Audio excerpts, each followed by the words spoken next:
Karen. Kanina ka pa tulala dyan, ah. Naalala ko lang yung nanay ko eh. Kasi kung buong buhay ko siyang kasama. Tapos bigla na lang kami magkakahiwalay. Tama lang napaalisin siya, no? Narinig ko yung nangyari kay Carla and she almost died. Salamat ka nga, papaalisin lang yung mommy mo, hindi na siya dinimanda eh. Tigilan mo nga yan, Nina. Wala siyang kasalanan. Can you prove it? Nina, pwede ba? Tumigil ka na. May problema na nga si Karen, eh. Huwag mo nang dagdagan. It just goes to show na totoo nga yung sinasabi ko. Yung mga nanay natin ang nagbibigay ng problema sa atin. At sila ang unang-unang nagpapahamak sa buhay natin. My God, Carla. Anong narinig mo? Narinig ko lahat, Ma. You drugged me. No. No, Carla. Hindi naman para sa'yo yun eh. Para kay Karen dapat yun. I wanna drug her because gusto ko magmukha siyang tanga at kahiya-hiya. Manang hindi ko naman alam na ikaw pala ang iinom. At hindi ko alam na nasobra ng lagay ko.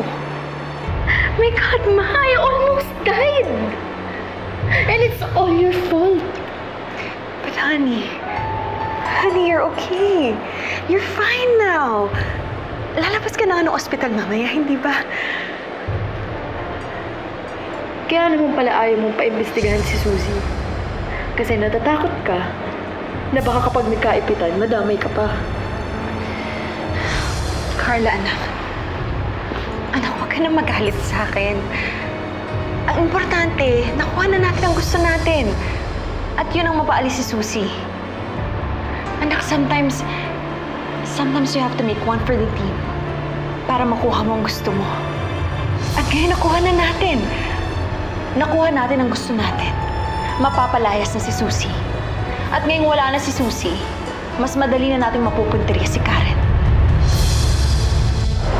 Ina, pwede ba?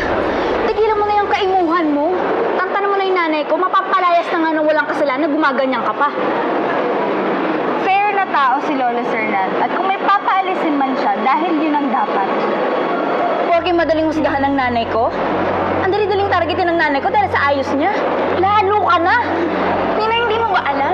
You don't judge a book by its cover. Lumang kasabihan na yan, Karen. At saka nagkakamali ka. Ginudge ko yung nanay mo dahil sa mga nagawa niya, hindi dahil sa kung anong itsura niya. Tsaka pwede ba? Huwag mo nga i-compare yung nanay mo sa book dahil hindi naman siya libro eh. Tabloid lang siya. Nina, tama na yan. Tumigil na kayong dalawa. Wala namang tutunguhan yung usapan niyo, eh. Ito kasi si Nina eh. Aga-aga binabad trip ako. Tama na. Tigilan mo na yung nanay ko. Pwede ba? Alam mo, hindi lang naman nanay mo yung may kasalanan dito eh. Nanay nating lahat. Dahil kung hindi nila tayo pinaampon, hindi sana nagkaganito yung buhay natin. Pag makita ko lang talaga yung totoong nanay ko. Bakit, Nina? Anong gagawin mo pag nakita mo yung totoong nanay? Basta. Alam mo, malapit na ako matakot sa babae niya. Minipagkasay ko, eh. Karen,